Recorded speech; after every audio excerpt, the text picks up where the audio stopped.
বিএনপির নিখোঁজ নেতা ইলিয়াস আলীকে বরখাস্ত মেজর জেনারেল জিয়াউল হাসান অপহরণ করেছিলেন।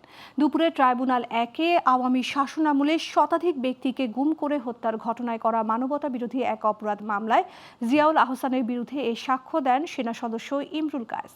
এক ব্রিফিংয়ে কথা জানান চিফ প্রসিকিউটর মোহাম্মদ আমিনুল ইসলাম। এদিকে সাক্ষীর জবানবন্দিকে মুখস্থ বয়ান বলে মনে করছেন আসামি পক্ষের আইনজীবী।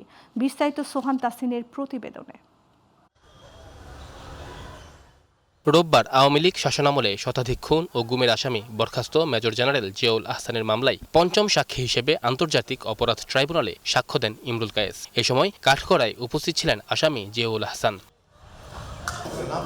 সাক্ষ্যে জানান, চাকরি জীবনে জিয়াউল আহসানের রানার হিসেবে কাজ করতেন তিনি। বিএনপি নেতা ইলিয়াস আলী গুমের নেপথ্যে ছিলেন জিয়াউল আহসান। সম্পৃক্ততা আছে তারেক সিদ্দিকেরও। পরে জিয়াউল আহসানকে নিষ্ঠুর খুনি হিসেবে দাবি করেন চিফ প্রসিকিউটর। আজকের এই সাক্ষীর মধ্য থেকে পরিষ্কার আমরা পেয়েছি যে ইলিয়াস আলী জিয়াউল আহসান কর্তৃক অপহরণের শিকার হয়েছিলেন এবং জিয়াউল আহসান এবং তারেক সিদ্দিকী সহ অন্যান্য দুষ্কৃতিকারীদের দ্বারা তিনি গুমের শিকার হয়েছেন এবং তার ভাগ্যে কি ঘটেছে আমরা হয়তো পরবর্তীতে জানতে পারব। এছাড়াও আরও 10 বিডিআর সদস্যকে ক্রসফায়ারে হত্যা করেছেন জিয়াউল আহসান, এমন অভিযোগও উঠে এসেছে।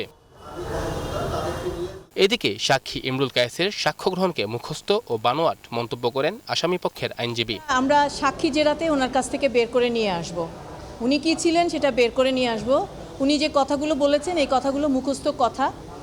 আপনারা দেখবেন যে 161 যেটা পুলিশ কর্মকর্তার কাছে যে উনি জবানবন্দি দিয়েছেন, সেই জবানবন্দি একদম দাড়ি কমা সেমিকোলন সহ উনি কিন্তু বলে গেছেন।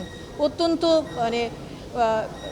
মানে এতটাই মুখস্থ ওনার করানো হয়েছে, ওনাকে এতটাই শিক্ষা দেওয়া হয়েছে যে উনি দাড়ি কমা সেমিকোলন সব কিন্তু বলে গেছেন। 2024 সালের 5 আগস্টে শেখ হাসিনা সরকারের পতনের পর ন্যাশনাল টেলিকমিউনিকেশন মনিটরিং সেন্টারের মহাপরিচালক জিয়াউল আহসানকে গ্রেফতার করা হয়। পরে তার বিরুদ্ধে গুম ও হত্যা মামলায় বিচার শুরু হয় ট্রাইব্যুনালে।